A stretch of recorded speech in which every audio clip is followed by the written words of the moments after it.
ಅಂದ್ರೆ ನಿಮ್ಮನ್ನ ಜಾಗ ಖಾಲಿ ಮಾಡಿಸ್ತೀವಿ ಅಂತ ಹೇಳಿ ಬೆದರಿಕೆ ಆಗ್ತಾ ಇದ್ದಾರೆ. ಹೆಂಡತಿ ಗಂಡ ಮಕ್ಕಳು ಸಮೇತ ಪ್ರಾಣವನ್ನ ಬಿಡ್ತೀವಿ, ಆ ಮನೆಯಲ್ಲೇ ಇರ್ತೀವಿ, ಇಲ್ಲ ಆ ಮನೆಯಲ್ಲೇ ಸಾಯ್ತೀವಿ. ಇವಾಗ ಮನೆ ಖಾಲಿ ಮಾಡಿ ಅಂತ ನೋಟಿಸ್ ಕಳಿಸ್ತಿದ್ದಾರೆ. ನಮ್ಗೆ ನ್ಯಾಯ ದೊರಕಿಸ್ಕೊಡ್ಬೇಕು. ಸುಮಾರು ಜನಕ್ಕೆ ಬಂದಿದೆ ಸರ್ ನೋಟಿಸ್. ನಾವ್ ಅಲ್ಲೇ ಹುಟ್ಟಿದೀವಿ, ಅಲ್ಲೇ ಬೆಳೆದಿದೀವಿ. ಯಾವುದೇ ಕಾರಣಕ್ಕೂ ನಾವ್ ಮನೆಗಳು ಖಾಲಿ ಮಾಡಿ ಹೋಗೋದಂತೂ ಇಲ್ಲ ಸರ್. ನಮ್ ಪ್ರಾಣ ಹೋದ್ರು ಸರಿ, ನಾವ್ ಅಲ್ಲೇ ಇರ್ತೀವಿ. ಕಳೆದ ಕೆಲ ವರ್ಷಗಳ ಹಿಂದೆ ಒಂದು ಪಂಚಾಯಿತಿಯ ಅಧಿಕಾರಿಗಳು ಮಾಡಿದ ತಪ್ಪಿಗೆ ಇಂದು ಸುಮಾರು 30ಕ್ಕೂ ಹೆಚ್ಚು ಕುಟುಂಬಗಳು ಬೀದಿಗೆ ಬಂದು ನಿಲ್ಲುವಂತಹ ಪರಿಸ್ಥಿತಿ ನಿರ್ಮಾಣವಾಗಿದೆ. ಇಷ್ಟಕ್ಕೂ ಏನಿದು ಸಮಸ್ಯೆ ಅಂತೀರಾ? ಈ ಸ್ಟೋರಿ ನೋಡಿ.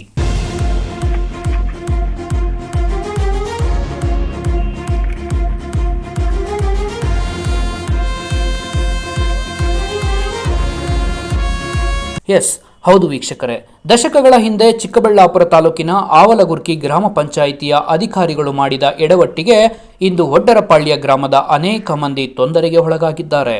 ಅದು ಬಲಾಢ್ಯರಿಗಲ್ಲ, ಬದಲಿಗೆ ಬಡವರಿಗೆ. 2-3 ದಶಕಗಳ ಹಿಂದೆ ಗ್ರಾಮ ಪಂಚಾಯಿತಿಯಿಂದ ಹಕ್ಕುಪತ್ರ ಪಡೆದು ಹೌಸ್ ಲಿಸ್ಟ್ ನಂಬರ್ ಪಡೆದು ಮನೆಗಳನ್ನು ನಿರ್ಮಿಸಿಕೊಂಡಿರುವ ಬಡವರ ಪಾಲಿಗೆ ಚಿಕ್ಕಬಳ್ಳಾಪುರ ತಾಲೂಕು ಪಂಚಾಯಿತಿಯ ಇಒ ಇದೀಗ ಶಾಕ್ ನೀಡಿದ್ದಾರೆ. ಅಕ್ರಮ ಹೌಸ್ ಲಿಸ್ಟ್ ಪಡೆದಿರುವುದಾಗಿ ಕೂಡಲೇ ಮೂಲ ದಾಖಲೆಗಳೊಂದಿಗೆ ಹಾಜರಾಗುವಂತೆ ಬಡವರಿಗೆ ನೋಟಿಸ್ ಜಾರಿ ಮಾಡಿದ್ದಾರೆ. ಇದು ಮನೆಗಳನ್ನು ನಿರ್ಮಿಸಿಕೊಂಡಿದ್ದ ಬಡವರಿಗೆ ನುಂಗಲಾರದ ತುತ್ತಾಗಿ ಪರಿಣಮಿಸಿದ್ದು, ತಾವು ಜೀವ ಬಿಡುತ್ತೇವೆಯೇ ವಿನಃ ಮನೆ ಬಿಡೋದಿಲ್ಲ ಎಂದು ಪಟ್ಟು ಹಿಡಿದಿದ್ದಾರೆ. ಬೇಕೇ ಬೇಕು,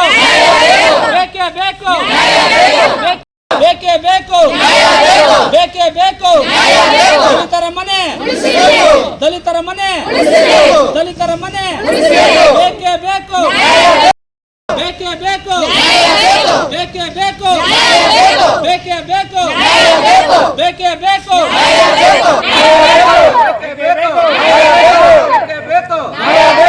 ಒಡ್ರೆಪಾಳ್ಯ ಗ್ರಾಮದಲ್ಲಿ 2-3 ದಶಕಗಳ ಹಿಂದೆಯೇ ಗ್ರಾಮ ಪಂಚಾಯತ್ನಿಂದ ನಿವೇಶನಗಳಿಗೆ ಹಕ್ಕುಪತ್ರ ಮತ್ತು ಹೌಸ್ ಲಿಸ್ಟ್ ನಂಬರ್ ನೀಡಿದ್ದಾರೆ.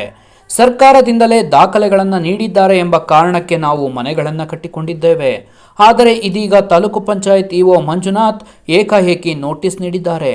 ಈ ನೋಟಿಸ್ನಲ್ಲಿ ಹಕ್ಕುಪತ್ರ ಇಲ್ಲದೆ ಮನೆ ನಿರ್ಮಿಸಿಕೊಂಡಿರುವುದಾಗಿ ಹೇಳಿದ್ದು, ಇದು ನಮಗೆ ಆತಂಕವನ್ನುಂಟು ಮಾಡಿದೆ. ಕೆಲವರಿಗೆ ಹಕ್ಕುಪತ್ರ ಇದ್ದರೂ ಸಹ ನೋಟಿಸ್ ನೀಡಿದ್ದಾರೆ. ಸುಮಾರು 30ಕ್ಕೂ ಹೆಚ್ಚು ಮಂದಿಗೆ ನೋಟಿಸ್ ನೀಡಲಾಗಿದ್ದು, ನೋಟಿಸ್ ಪಡೆದಿರುವ ಎಲ್ಲರೂ ಹಲವು ವರ್ಷಗಳ ಹಿಂದೆಯೇ ಮನೆಗಳನ್ನು ಕಟ್ಟಿಕೊಂಡಿದ್ದಾರೆ. ಆದರೆ ಈಗ ತಾಲೂಕು ಪಂಚಾಯತ್ ಇಒ ನೋಟಿಸ್ ನೀಡಿದ್ದು, ಶತಾಯಗತಾಯ ನಾವು ಮನೆ ಬಿಡಲ್ಲ, ಪ್ರಾಣವನ್ನಾದರೂ ಬಿಟ್ಟೆವು ಅಂತ ನಿವಾಸಿಗಳು ಪಟ್ಟು ಹಿಡಿದಿದ್ದಾರೆ.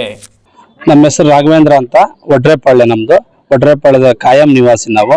ಇಲ್ಲಿ ಇವತ್ತು ನಾವು ಸೇರಿದೀವಿ ಇಒ ಸಭಾಂಗಣದಲ್ಲಿ ಅಂತಂದ್ರೆ, ಇಒ ಕಡೆಯಿಂದ ಸುಮಾರು ಒಡ್ರೆಪಾಳ್ಯ ಗ್ರಾಮಕ್ಕೆ ಸಂಬಂಧಪಟ್ಟಂಗೆ ಒಂದು 26 ಜನಕ್ಕೆ ನೋಟಿಸ್ ಅನ್ನ ಇಒ ಸಾಹೇಬ್ರು ಇವತ್ತು ಕಳಿಸಿದ್ದಾರೆ. ಆ ನೋಟಿಸ್ ಅಲ್ಲಿ ಏನಿದೆ ಅಂದ್ರೆ, ನೀವು ಮನೆಗಳು ಏನು ಕಟ್ಕೊಂಡಿದ್ದಾರೆ ಅದೆಲ್ಲ ಅಕ್ರಮ, ನಿಮಗೆ ಪಂಚಾಯತಿಯಿಂದ ಏನು ದಾಖಲೆ ತಗೊಬನ್ನಿ ಅಂತ ನೋಟಿಸ್ ಕೊಟ್ಟಿದ್ದಾರೆ. ಈಗ ಪಂಚಾಯತಿಯಲ್ಲಿ ಎಲ್ರಿಗೂ ಸಹ, ಇಲ್ಲಿ ಬಂದಿರೋರು ಎಲ್ರಿಗೂ ಸಹ ಹೌಸ್ ಲಿಸ್ಟ್ ಇದೆ, ಕಂದಾಯ ರಸೀದಿ ಇದೆ, ಮನೆ ಕಟ್ಕೊಳ್ಳೋದಕ್ಕೆ ಲೈಸೆನ್ಸ್ ತಗೊಂಡಿದ್ದಾರೆ, ಕೆಲವರಿಗೆ ಈ ಸ್ವತ್ತು ಸಹ ಆಗಿದೆ. ಮತ್ತೆ ಪಂಚಾಯತಿ ಮೀಟಿಂಗ್ ಅಲ್ಲಿ ರೆಜುಲೇಷನ್ ಆಗಿದೆ. ಇವರು ಬಡವರಾಗಿದ್ದಾರೆ, ಇವರು SC ST ಸಂಬಂಧಪಟ್ಟವರು, ಅದೇ ಊರಿನ ವಾಸಿಗಳು, ಇವರು ನಿವೇಶನ ರೈತರು ಅಂತ ಹೇಳ್ಬಿಟ್ಟು ಪಂಚಾಯತಿ ಮೀಟಿಂಗ್ ಅಲ್ಲಿ ಅವ್ರಿಗೆ ಏನ್ ಮಾಡಿದ್ದಾರೆ, ಮೀಟಿಂಗ್ ಅಲ್ಲಿ ಪಾಸ್ ಮಾಡಿ ಹಕ್ಕುಪತ್ರ ಇದು ಏನೋ ಹೌಸ್ ಲಿಸ್ಟ್ ಕೊಟ್ಟಿರೋದು. ಅಂತ ಹೌಸ್ ಲಿಸ್ಟ್ ಕೊಟ್ಟಿರೋದಕ್ಕೆ ಬೇರೆ ಯಾರೋ ಅನಾಮಧೇಯ ವ್ಯಕ್ತಿಗಳು, ಅವ್ರು ಯಾರು ಅಂತ ನಿಖರವಾಗಿ ನಮ್ಗೆ ಗೊತ್ತಾಗ್ತಾ ಇಲ್ಲ, ಅನಾಮಧೇಯ ವ್ಯಕ್ತಿಗಳು ಇವ ಕಡೆ ಬಂದು, ಲೋಕಾಯುಕ್ತ ಕಡೆ ಬಂದು, ಈಶಾ ಆದ ಮೇಲೆ ಇತ್ತೀಚೆಗೆ ಅಲ್ಲಿ ಬೆಲೆ ಜಾಸ್ತಿ ಆಗಿದೆ ಅಂತ ಹೇಳ್ಬಿಟ್ಟು ಬರೀ SC ST ಇರ್ತಕ್ಕಂಥ ಒಡ್ರೆಪಾಳ್ಯ ಗ್ರಾಮದಲ್ಲಿ ಇವತ್ತು ಎಲ್ರಿಗೂ ಸಹ ನೋಟಿಸ್ ಅನ್ನು ಕೊಟ್ಟು ಇವರಿಗೆ ಒಂದು ಬೆದರಿಸುವಂತ ಒಂದು ಕೆಲಸನ ಇವತ್ತು ಅಧಿಕಾರಿಗಳು ಶಾಮೀಲಾಗಿ ಮಾಡಿದಾರ, ಇಲ್ಲ ಬೇರೆಯವ್ರು ಮಾಡಿಸಿದಾರ ಅನ್ನೋದು ನಮ್ಗೆ ನಿಖರ ಮಾಹಿತಿ ಇಲ್ಲ. ಬಟ್ ಎಲ್ಲರೂ ಸಹ ಇವತ್ತು ಭಯಭೀತರಾಗಿ ಇವತ್ತು ನಾವು ಮನೆ ಕಳ್ಕೊಂಡ್ಬಿಡ್ತೀವಿ ಅನ್ನೋ ವಾತಾವರಣದಲ್ಲಿ ಇವತ್ತೆಲ್ಲ ಬಂದಿದ್ದಾರೆ ದಾಖಲೆಗಳನ್ನ ತಗೊಂಡು. ಹಂಗಾಗಿ ಪಂಚಾಯತ್ ರಾಜ್ ಆಕ್ಟ್ ಪ್ರಕಾರ ಒಂದು ಸಲ ನಾವು ಕಂದಾಯ ಕಟ್ಟಿ ಹೌಸ್ ಲಿಸ್ಟ್ ತಗೊಂಡಾದ್ಮೇಲೆ ಆ ಒಂದು ಜಾಗಕ್ಕೆ ಅವರೇ ಮಾಲೀಕರು ಅಂತ ಪಂಚಾಯತ್ ರಾಜ್ ಆಕ್ಟ್ ಅಲ್ಲಿ ಹೇಳ್ತದೆ. ಹಂಗಿದ್ರು ಸಹ ಇವತ್ತು ಇಒ ಸಾಹೇಬರು ಸ್ವಯಂ ಪ್ರೇರಿತವಾಗಿ ಸುಮೋಟೋ ಕಾಯ್ದೆನ, ಇವರು ಸುಮೋಟೋ ಆಕ್ಟ್ ಪ್ರಕಾರ ಇವರು ಮೊಕದ್ದಮೆ ದಾಖಲು ಮಾಡಿಕೊಂಡು ಇವ್ರಿಗೆಲ್ಲ ನೋಟಿಸ್ ಕೊಟ್ಟಿರೋ ಉದ್ದೇಶ ಏನು ಅಂತ ನಮ್ಗೆ ಅರ್ಥ ಆಗ್ತಾ ಇಲ್ಲ. ಅದನ್ನ ಇಒ ಸಾಹೇಬ್ರ ಹತ್ರನೂ ಕೇಳಿದೀವಿ. ಇದನ್ನ ಈ ಮನೆಗಳನ್ನ ಯಾವುದೇ ಕಾರಣಕ್ಕೆ ಒಡ್ರೆಪಾಳ್ಯದವ್ರಿಗೆ ಬೇಕು, ಎಲ್ಲರೂ ಬಡವರಾಗಿರೋದ್ರಿಂದ ಅವ್ರಿಗೆ ಆ ಜಾಗ ಬಿಟ್ರೆ ಬೇರೆ ಇನ್ಯಾವುದೋ ಅವ್ರಿಗೆ ಆಶ್ರಯ ಇಲ್ಲ. ನಾವು ಇದಕ್ಕೆ ಕಾನೂನು ಹೋರಾಟ ಮಾಡೋದಕ್ಕೆ ಯಾವ ಮಟ್ಟಕ್ಕೆ ಬೇಕಾದ್ರೂ ಹೋಗೋದಕ್ಕೆ ನಾವು ರೆಡಿ ಇದೀವಿ. ಇವರೆಲ್ಲರಿಗೂ ಸಹ ಕಾನೂನು ಪ್ರಕಾರ ನೆರವು ಕೊಡಬೇಕು. ನಿಮ್ಮ ಮುಖಾಂತರ ನಾವು ಜನಪ್ರತಿನಿಧಿಗಳಿಗೂ ಅಧಿಕಾರಿಗಳಿಗೂ ಸಹ ನಾವು ಮನವರಿಕೆ ಮಾಡ್ತಾ ಇದೀವಿ, ಅವ್ರ ಹತ್ರ ಮನವಿನೂ ಸಹ ಮಾಡ್ತಾ ಇದೀವಿ. ದಯಮಾಡಿ ಇದು ಎಲ್ಲವನ್ನು ಸಹ ಕೈ ಬಿಟ್ಟು ಯಾರು ಪಂಚಾಯತಿಯಲ್ಲಿ ಹೌಸ್ ಲಿಸ್ಟ್ ಇದೆಯೋ, ಯಾರು ಮನೆ ಕಟ್ಕೊಂಡು ವಾಸ ಮಾಡ್ತಾ ಇದ್ದಾರೋ, ಯಾರು ಒಡ್ರೆಪಾಳ್ಯದ ಕಾಯಂ ವಾಸಿ ಆಗಿರ್ತಾರೋ ಅವರಿಗೆ ಅದನ್ನ ಮಂಜೂರು ಮಾಡ್ಕೊಡ್ಬೇಕಂತ ಹೇಳ್ಬಿಟ್ಟು ಅವರಲ್ಲಿ ನಾವು ಮನವಿ ಮಾಡ್ತಾ ಇದೀವಿ. ಇಂದು ಖುದ್ದಾಗಿ ಹಾಜರಾಗುವಂತೆ ನೋಟಿಸ್ ನೀಡಿದ್ದ ಹಿನ್ನೆಲೆ ಇಂದು ಹಾಜರಾಗಿ ನಮ್ಮ ಮನೆ ನಮಗೆ ಬೇಕು, ನಮಗೆ ನ್ಯಾಯ ಒದಗಿಸಿ ಎಂದು ಬಡ ಮಹಿಳೆಯರು ಆಕ್ರೋಶ ವ್ಯಕ್ತಪಡಿಸಿದರು. ಈ ಹಿಂದೆ ಈ ವ್ಯಾಪ್ತಿಯಲ್ಲಿ ಸರ್ಕಾರಿ ಜಾಗವಾಗಲಿ ಖಾಸಗಿ ಜಾಗವಾಗಲಿ ಹೆಚ್ಚು ಮೌಲ್ಯ ಇಲ್ಲದ ಕಾರಣ ಯಾರೂ ಗಮನ ಹರಿಸುತ್ತಿರಲಿಲ್ಲ. ಆದರೆ ಯಾವಾಗ ಇದೇ ಗ್ರಾಮ ಪಂಚಾಯಿತಿ ವ್ಯಾಪ್ತಿಯಲ್ಲಿ ಈಶಾ ನಿರ್ಮಾಣವಾಯಿತೋ ಆಗ ಈ ವ್ಯಾಪ್ತಿಯ ಭೂಮಿಗೆ ಬಂಗಾರದ ಬೆಲೆ ಬಂತು. ಇದರಿಂದಾಗಿ ಕೆಲ ಬಲಾಢ್ಯರು ಅಧಿಕಾರಿಗಳೊಂದಿಗೆ ಶಾಮೀಲಾಗಿ ಸರ್ಕಾರಿ ಜಮೀನು ಒತ್ತುವರಿ ಮಾಡಿಕೊಂಡರೆ, ಇನ್ನು ಕೆಲವರು ನಕಲಿ ದಾಖಲೆ ಸೃಷ್ಟಿ ಮಾಡಿ ಭೂಮಿ ಕಬಳಿಸುವ ಯತ್ನ ಮಾಡಿದ ಆರೋಪಗಳು ತೀವ್ರವಾಗಿವೆ. ಈ ನಡುವೆ ಬಲಾಢ್ಯರನ್ನ ಎದುರು ಹಾಕಿಕೊಳ್ಳದ ಆಡಳಿತ ಬಡವರ ಮನೆಗಳಿಗೆ ನೋಟಿಸ್ ನೀಡಿ ತೊಂದರೆ ನೀಡುತ್ತಿದ್ದಾರೆ ಎಂದು ಆಕ್ರೋಶ ವ್ಯಕ್ತಪಡಿಸಿದರು. ಸರ್ ನಮಸ್ತೆ, ನನ್ನ ಹೆಸರು ಶೋಭಾ ಅಂತ. ನಾವು ಒಡ್ರೆಪಾಳ್ಯದ ನಿವಾಸಿ. ಈಗ ಸುಮಾರು 30-40 ವರ್ಷಗಳಿಂದ ನಾವು ಒಡ್ರೆಪಾಳ್ಯ ಗ್ರಾಮದಲ್ಲಿ ವಾಸವಾಗಿದ್ದೇವೆ. ನೇಟಿವ್ ಪ್ಲೇಸ್ ಅದೇ, ತವ್ರ ಮನೆನೂ ಅದೇ ಮತ್ತೆ ಗಂಡ ಮನೆನೂ ಅದೇ.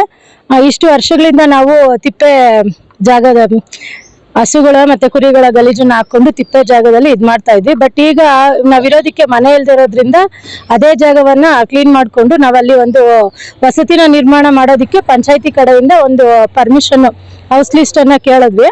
ಪಂಚಾಯತಿಯಿಂದ ಅವರು ಬಂದ್ಬಿಟ್ಟು ಅವರು ಜಾಗವನ್ನ ಅಳತೆ ಮಾಡಿ ನಮ್ಗೆ ಹೌಸ್ ಲಿಸ್ಟ್ ಅನ್ನ ಇದ್ ಮಾಡ್ಕೊಟ್ಟು ಕಂದಾಯ ರಸೀದಿಯನ್ನು ಕಂದಾಯನೂ ಸಮೇತ ನಾವು ವರ್ಷ ಕಟ್ಕೊಂಡು ಹೋಗ್ತಾ ಇದೀವಿ. ಅದೇ ಜಾಗದಲ್ಲಿ ನಾವು ಪಂಚಾಯತಿ ಕಡೆಯಿಂದ ಪರ್ಮಿಷನ್ ತಗೊಂಡು ಲೋನುಗಳ ಮುಖಾಂತರ ಮನೆಯನ್ನ ನಿರ್ಮಾಣ ಮಾಡ್ಕೊಂಡಿದೀವಿ. ಆದ್ರೆ ಈಗ ಇಷ್ಟು ವರ್ಷಗಳಿಂದ ಆ ಕಡೆ ಯಾರು ಬರ್ದೇ ಇರೋರು ಈಗ ಸುಮಾರು ಈಶಾ ಆದಾಗ್ಲಿಂದ ಸುಮಾರು 1-2 ವರ್ಷಗಳಿಂದ ಈಚೆಗೆ ಎಲ್ಲರೂ ಹಕ್ಕುಪತ್ರ ಇದೆ ಮತ್ತೆ ಅದಿದೆ ಇದೆ ಅಂತ ಅಂದ್ಬಿಟ್ಟು ನಮ್ಗೆ ಮನೆಗಳು ಕಟ್ಕೊಂಡಿರೋರಿಗೆ ತುಂಬಾ ತೊಂದರೆ ಕೊಡ್ತಾ ಇದ್ದಾರೆ. ಸೊ ಅದರಿಂದ ನಾವು ಏನ್ ಮಾಡೋದಕ್ಕೂ ಆಗ್ತಾ ಇಲ್ಲ. ಯಾಕಂದ್ರೆ ನಮ್ಗೆ ನೆಕ್ಸ್ಟ್ ಅದನ್ನ ಬಿಟ್ರೆ ಬೇರೆ ಆಪ್ಷನ್ ಇಲ್ಲ, ಬೇರೆ ಜಾಗನೇ ಆಗ್ಲಿ ಇಲ್ಲ ಬೇರೆ ಮನೆನೇ ಆಗ್ಲಿ ಇರೋದಿಲ್ಲ. ಸೊ ನಾವು ಆ ಮನೇನ ನಿರ್ಮಾಣ ಮಾಡೋದಕ್ಕೂ ಸಮೇತ ತುಂಬಾ ಕಷ್ಟಪಟ್ಟಿರ್ತೀವಿ. ಕೂಲಿ ನಾಲಿ ಮಾಡಿ ಸಾಲ ಸೋಲ ಮಾಡಿ ನಾವು ಆ ಮನೆಗಳನ್ನ ಕಟ್ಕೊಂಡಿರ್ತೀವಿ. ಅದನ್ನ ಇವಾಗ ದಿಢೀರ್ ಅಂತ ಬಂದು ನೋಟಿಸ್ಗಳನ್ನ ಕಳ್ಸಿಬಿಟ್ಟು ಸುಮಾರು ಒಂದು 26 ಮನೆಗಳಿಗೆ ನೋಟಿಸ್ ಕಳ್ಸಿದ್ದಾರೆ. ಅದು ಡೆಮಾಲಿಷ್ ಮಾಡ್ತೀವಿ, ಅದು ಇಲ್ಲಾಂದ್ರೆ ನಿಮ್ಮನ್ನ ಜಾಗ ಖಾಲಿ ಮಾಡಿಸ್ತೀವಿ ಅಂತ ಹೇಳಿ ಬೆದರಿಕೆ ಆಗ್ತಾ ಇದ್ದಾರೆ. ಆ ಮನೆಯನ್ನ ಬಿಟ್ಕೊಡ್ಬೇಕು ಅಂತಂದ್ರೆ ಆ ಮನೇನ ಬಿಡೋದಿಲ್ಲ ಸರ್. ನಾವು ನಮ್ಮ ಪ್ರಾಣ, ನಮ್ಮ ಹೆಂಡತಿ ಗಂಡ ಮಕ್ಳು ಸಮೇತ ಪ್ರಾಣವನ್ನ ಬಿಡ್ತೀವಿ, ಆ ಮನೆಯಲ್ಲೇ ಇರ್ತೀವಿ, ಇಲ್ಲ ಆ ಮನೆಯಲ್ಲೇ ಸಾಯ್ತೀವಿ. ಅದ್ರ ಮೇಲೆ ಸರ್ಕಾರದ ನಿರ್ಧಾರ ಅದಕ್ಕೆ ಸೇರಿದೆ ಸರ್. ಸರ್ ನಮ್ಮ ಹೆಸರು ವೀಣಾ ಅಂತ. ನಮ್ಮ ಊರು ಒಡ್ರೆಪಾಳ್ಯ ಗ್ರಾಮ. ನಾವಲ್ಲಿ ಸುಮಾರು 30-40 ವರ್ಷದಿಂದ ಅಲ್ಲೇ ಇದೀವಿ.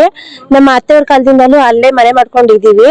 ನಾವಲ್ಲಿ 30 ವರ್ಷದಿಂದ ಮನೆ ಕಟ್ಕೊಂಡಿದ್ರು ನಮ್ಗೆ ಯಾವುದೇ ಸಮಸ್ಯೆ ಇರ್ಲಿಲ್ಲ. ಇತ್ತೀಚೆಗೆ ಈಶಾ ಫೌಂಡೇಶನ್ ಆದಾಗಿಂದ ತುಂಬಾ ತೊಂದರೆ ಕೊಡ್ತಿದ್ದಾರೆ. ನಾವಲ್ಲಿ ಸಾಲ ಮಾಡಿ ಮನೆಗಳು ಕಟ್ಕೊಂಡಿದೀವಿ. ಅಲ್ಲಿ ಮನೆ ಕಟ್ಕೊಳ್ಳೋದ್ರಿಂದ ಈ ನಮ್ದು ತುಂಬಾ ಕಿತಾಪತಿ ನಡೀತಿದೆ. ನೋಟಿಸ್ಗಳು ಕಳ್ಸೋದು, ಮನೆ ಖಾಲಿ ಮಾಡಿ ಆ ತರ ಈ ತರ ಅಂತ ನಮ್ಗೆ ತುಂಬಾ ತೊಂದರೆ ಕೊಡ್ತಿದ್ದಾರೆ. ನಾವ್ ಯಾವ್ದೇ ಕಾರಣಕ್ಕೂ ಮನೆ ಬಿಡೋ ಇದಿಲ್ಲ ಸರ್. ನಾವ್ ಮಕ್ಳು ಮರಿ ಎಲ್ಲ ಮಾಡ್ಕೊಂಡಿದ್ವಿ. ಇವಾಗ ಸಾಲ ಮಾಡಿ ಮನೆ ಕಟ್ಕೊಂಡಿದೀವಿ. ಮನೆ ಖಾಲಿ ಮಾಡಿ ಅಂತಂದ್ರೆ ನಾವು ಎಲ್ಲಿ ಹೋಗೋದು ಸರ್? ನಮ್ಗೆ ನ್ಯಾಯ ದೊರಕಿಸ್ಕೊಡ್ಬೇಕು. ನಮ್ಗೆ ಪಂಚಾಯತಿ ಕಡೆಯಿಂದಾನೇ ಬಂದು ಎಲ್ಲಾ ಮಾಡ್ಕೊಟ್ಟಿದ್ದಾರೆ. ಅಳತೆ ಮಾಡಿ ಮನೆ ಕಟ್ಟೋದಕ್ಕೆ ಪರ್ಮಿಷನ್ ಎಲ್ಲ ಕೊಟ್ಟಿದ್ದಾರೆ. ಎಲ್ಲ ಕೊಟ್ಟಿ ಕೂಡ ಇವಾಗ ಮನೆ ಖಾಲಿ ಮಾಡಿ ಅಂತ ನೋಟಿಸ್ಗಳು ಕಳಿಸ್ತಿದ್ದಾರೆ. ನಮ್ಗೆ ನ್ಯಾಯ ದೊರಕಿಸ್ಕೊಡ್ಬೇಕು. ವಾಸ್ತವಾಂಶ ಏನೇ ಇದ್ದರೂ ಬಡವರು ನಿರ್ಮಿಸಿಕೊಂಡಿರುವ ಮನೆಗಳನ್ನ ಖಾಲಿ ಮಾಡಲು ಅವರು ನಿರಾಕರಿಸಿದ್ದು ಇದು ಜಿಲ್ಲಾಡಳಿತ ಮತ್ತು ಸ್ಥಳೀಯ ನಿವಾಸಿಗಳ ನಡುವಿನ ತಿಕ್ಕಾಟಕ್ಕೆ ಕಾರಣವಾಗುವಂತಹ ಎಲ್ಲ ಸೂಚನೆಗಳು ಗೋಚರಿಸುತ್ತಿವೆ. ಇದಕ್ಕೆ ಕಾರಣರಾದ ಅಧಿಕಾರಿಗಳ ವಿರುದ್ಧ ಕ್ರಮ ಕೈಗೊಳ್ಳಬೇಕಿದ್ದ ಆಡಳಿತ ಮಂಡಳಿ ಬಡವರ ಮೇಲೆ ಬ್ರಹ್ಮಾಸ್ತ್ರ ಪ್ರಯೋಗ ಮಾಡಿರುವುದು ಇದು ಈಗ ಆಕ್ರೋಶಕ್ಕೆ ಕಾರಣವಾಗಿದೆ.